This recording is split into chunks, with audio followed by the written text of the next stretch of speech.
Gee, what time?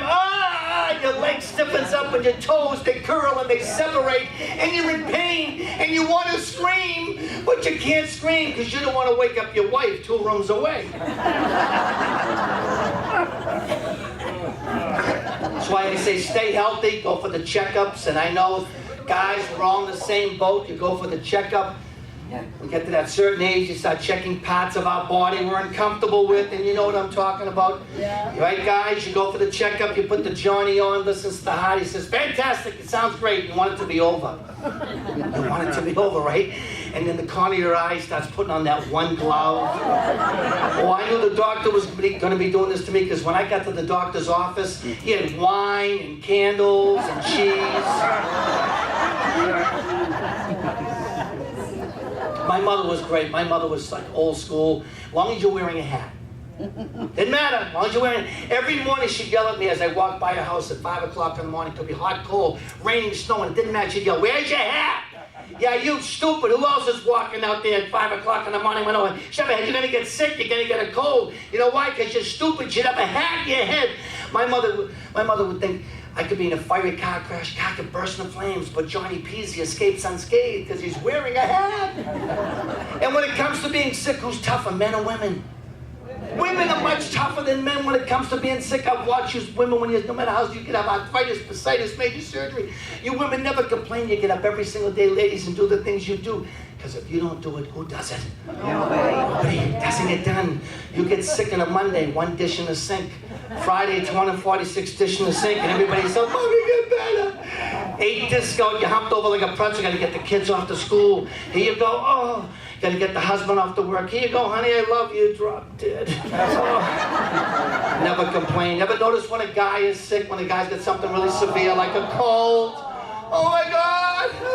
Oh, I don't feel good. Mommy, call me in sick. It could be 8 or 10 weeks. It's a cold. Help me over to the couch.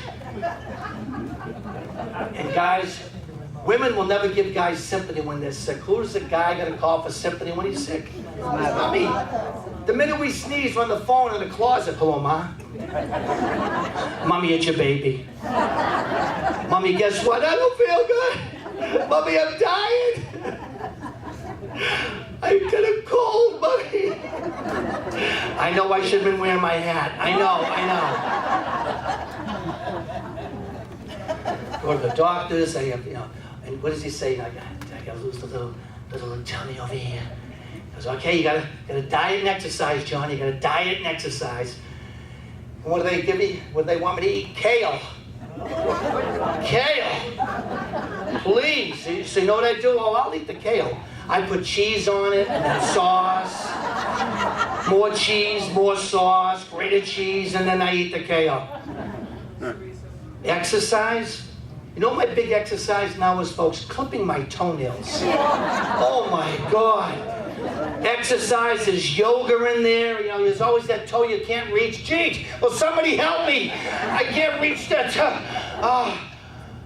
When I'm done, my friend goes, wow, you sweat like anything. What type of workout did you have? I clipped my toenails. That's what I did.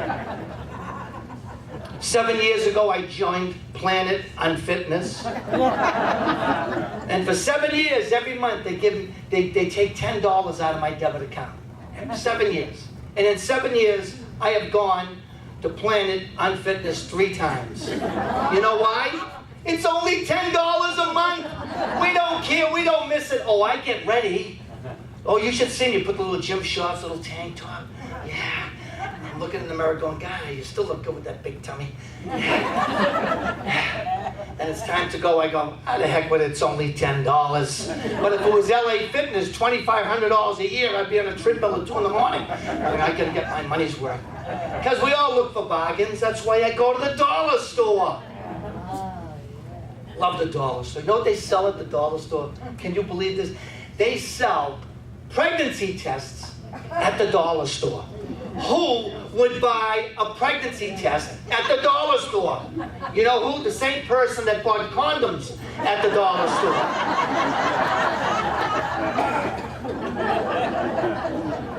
Here's my point, ladies and gentlemen.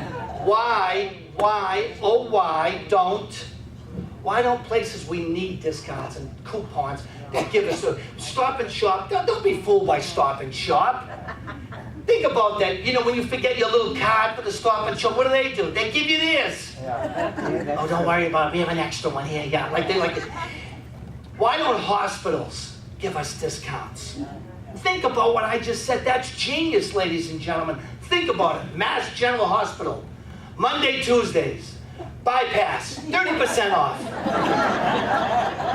You get a chest pain on Friday, you're going, I'm waiting till Monday. Who's got aspirin? Follow me around. Get the paddles. Wait till Monday.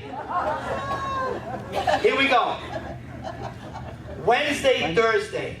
All hip and knee replacement parts. Used.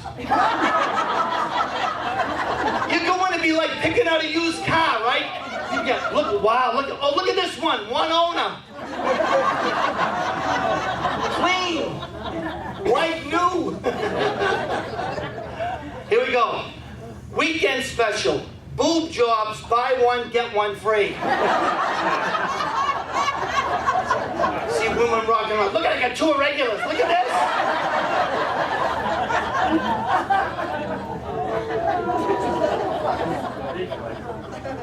But I want to talk about something right now I think we could all relate to. The toughest job in the world. You know what the toughest job in the world is, my dear? Thank you. Being a mother. Raising kids is the toughest job. If I ever knew how tough it was to raise kids, I would have adopted a highway.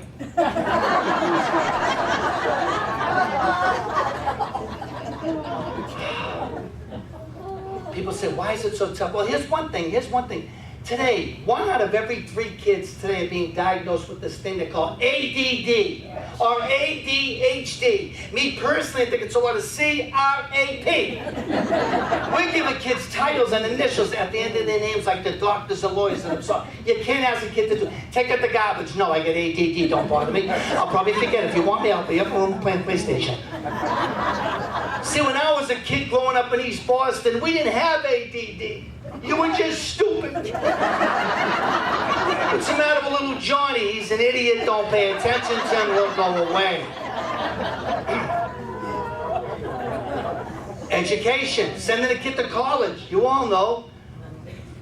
It's so expensive to send a kid to college, say a good college, for 1 year. $25,000, $30,000, $40,000, $50,000 for 1 year. That's a lot of money. That's why today both parents are working. One parent's working 4 jobs. Some parents refinance the house to send a kid to college. Yet if you're in prison, you want an education. How much does it cost? Nothing. Not a dime. You see how times have changed? When I was a kid growing up, if you robbed a 7-Eleven, it was a felony. Today, it's a scholarship.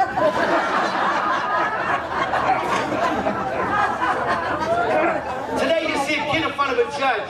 The judge wants to give the kid a break. All right, look, I'm going to give you a break. I'm going to give you 2 years. Your Honor, could you make it 5? I want to get my master's. Can you do that? And it all starts, ladies and gentlemen, I don't care how many kids you have, it all starts with the first one.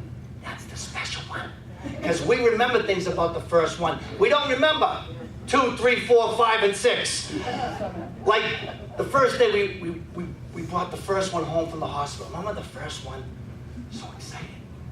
You went to the hospital, the baby had 8 outfits on, wrapped in 12 blankets, and it's July, and you're going, germs, get away, it's my first one. Because you know 2, 3, and 4 left in a diaper in December over your shoulder. Can we get you a cab? No, I've done this before, I'll walk, I don't care. Then you get the baby home, everybody wants to hold the baby. Get away from this kid, you had a cold 6 years ago. Get out. You want to hold this kid, fill out these forms. I want to know every communicable disease. I don't care if you're my mother, fill out the forms. Then you bring that first one home. You put the baby down. You walk away, you run back. First one, get the baby, you walk until the baby falls asleep. Then you put the baby down. You walk away, you run back. Walk around. And you do this till the kid's about 16. And you say to yourself, I'll never make the same mistake with the second one. And then we have the second one. And we bring the baby home. And we put the baby down. And we We sit down. Oh, thank God. And the minute you sit down, wah, now you say, relax, kid, I'm at the commercial. I'm watching Dancing with the Stars. Be patient. By the third one, that third one starts crying. Now you say the other two. See what's wrong with that pain in the ass, will ya? Special, that first one, special. Babysitter. Babysitter. For the first one, there's only one person you ever let babysit the first one. The mother's mother. She's the only one you trust because it's your first one. Every once in a while, the father goes, honey, can my mother babysit this time? I wouldn't let your mother hold a picture of this kid. How's that? I hate your mother. After you have two, now you're a pro. Let a cousin and aunt, a close friend babysit. Watch after you've had 3 or 4 kids. Then you're calling up the Norman Bates Babysitting Service. Hi, is Norman there? No, he's not. Can we get Charlie Manson? We just want to go out tonight. Pictures of the first kid. We have more pictures of the first kid than the Kennedy assassination. We've got pictures of that first kid all over those 8x10s, screensavers of the first. We have t-shirts of the first kid. We have movies of the first kid. Second kid, we have a few pictures. Third kid says, am I adopted? Why do you say that? Why? Because there's nothing in this house that lets me know I'm part of this family. First kid, we sterilize everything. We sterilize everything. People walk in, you get the Purell. Wash your hands, wash your hands. First kid, we're boiling pacifiers and bottles and what are pacifiers, bottle nipples, we're boiling. We got scrubs on and a mask and gloves with over a big vat of boiling water. And we say, all right, get me the tongs. I'm going to take this all into the germ-free room. Everybody out of the way. Then the second kid drops the pacifier. Now he's running on the hot water. Third kid drops the pacifier. We put it in our mouth and then put it in their mouth. They need a few germs. Fourth kid, 3-second rule.